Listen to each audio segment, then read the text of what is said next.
রাজবন্তী, তুমি নিশ্চয়ই বুঝতে পারছো এইভাবে কলেজের ক্লাস চলতে পারে না। তোমার জন্য গোটা কলেজ ডিস্টার্বড হচ্ছে।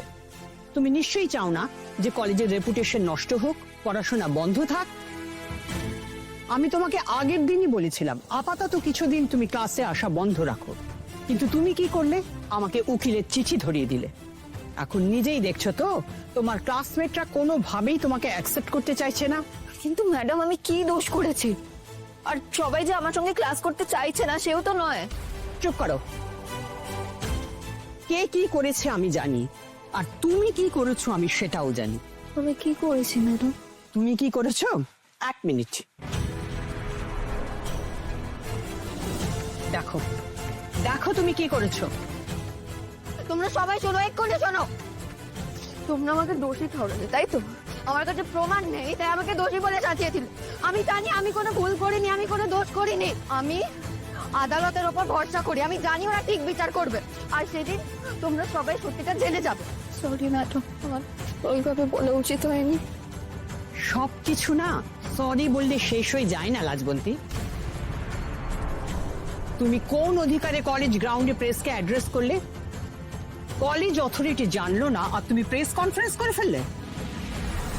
তুমি কি জানো এইভাবে কলেজের মধ্যে প্রেসের সামনে কথা বলাটা শুধু স্টুডেন্ট কেন, আমরা টিচাররা আমরা পর্যন্ত এটা করতে পারি না। ম্যাডাম, আমার কিছু করার ছিল না।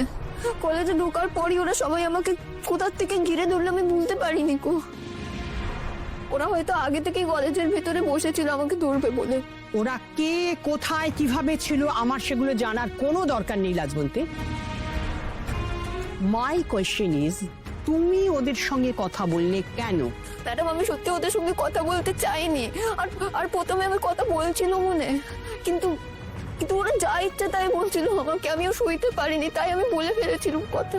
লাজবন্তী, আশা করি তুমি জানো যে এই কলেজে ঢোকার সময় তুমি কি কি শর্তে সই করে এই কলেজে ঢুকেছো। তার মধ্যে এই শর্তও আছে তোমরা কখনো কোনো ব্যাপারে প্রেসের সামনে কলেজ অথরিটির অনুমতি ছাড়া কোনো কথা বলবে না।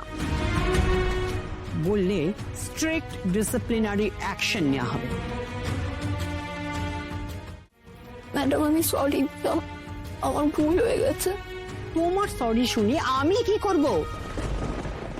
আজকে যে ব্যাপারটা ঘটলো, যেভাবে ভিডিও ফুটেজটা চারিদিকে ছড়িয়ে পড়লো, এতে আমাদের কলেজের সুনাম কতটা নষ্ট হলো তোমার কোনো ধারণা আছে? আমাদের কলেজের যে সম্মানটা ছিল মানুষের মনে, সেটা তুমি একা দায়িত্ব নিয়ে আজ মাটিতে মিশিয়ে দিলে।